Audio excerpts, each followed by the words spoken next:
సిద్దిపేట జిల్లా హుస్నాబాద్ మండలం కూచనపల్లిలో మంత్రి పొన్నం ప్రభాకర్ చిత్రపటంతో గ్రామస్తులు టపాసులు కాల్చి సంబరాలు జరుపుకున్నారు. ఏళ్ల తరబడి పెండింగ్లో ఉన్న కూచనపల్లి, మాలపల్లి గ్రామాల మధ్య వాగుపై వంతెన నిర్మాణానికి 3 కోట్ల నిధులు మంజూరు చేయడం పట్ల హర్షం వ్యక్తం చేస్తూ మిఠాయిలు తినిపించుకున్నారు. ఏళ్ల తరబడి గత ప్రభుత్వాలకు తమ సమస్య విన్నవించినా పరిష్కారం కాలేదని గ్రామస్తులు తెలిపారు. మంత్రి పొన్నం ప్రభాకర్ చొరవతో గ్రామాల మధ్య వాగుపై వంతెన నిర్మాణానికి నిధులు మంజూరు కావడం పట్ల సంతోషం వ్యక్తం చేశారు. గ్రామాల మధ్య వంతెన నిర్మాణానికి నిధులు మంజూరు చేయించిన మంత్రికి కృతజ్ఞతలు తెలియజేశారు.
ప్రపోజల్ మాత్రమే చేసినాం, కానీ అక్కడ నిలబడి నా ఊరికి కావాలని తెచ్చుకున్నాం.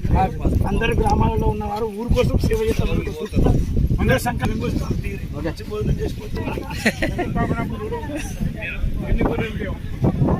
పల్లె గ్రామ మధ్యలో కాకతీయ కాలంలో నిర్మించినటువంటి చెరువుల యొక్క పాయ వాగు ఈ 2 గ్రామాల ప్రజలకే కాదు అనేక గ్రామాలకు ఇది రహదారి హుస్నాబాద్కు వెళ్తుంది.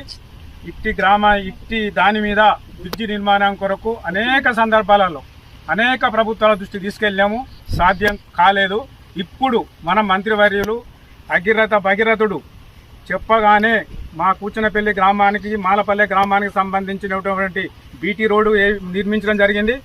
దానిమే వాగు మీద ఉన్నటువంటి వంతెన నిర్మాణానికి 3 కోట్ల మంజూరు చేయించినటువంటి వారికి మా కూచనపల్లి గ్రామ ప్రజల తరఫున ఆయన ఇక్కడ ఉన్నంత కాలం మేము రాజకీయ సేవకులుగా అతనికి మేము ఉంటామని చెప్పి గ్రామ ప్రజలందరి సమక్షంలో మేము శపథం చేస్తున్నాము. కూచనపల్లి గ్రామ సర్పంచ్ మడపద్మ జయపాలరెడ్డి కనబడి నేను మాలపల్లె కూచనపల్లి గ్రామ మధ్యలో వాగు వంతెన నిర్మాణము మేము ఎన్నిసార్లునైనా అడిగినాము సార్ను. ఇప్పుడు మాకు 3 కోట్ల వ్యయంతో మంత్రివర్యులు పొన్నం ప్రభాకర్ గారు వాళ్ళు మంజూరు చేయడం జరిగినది.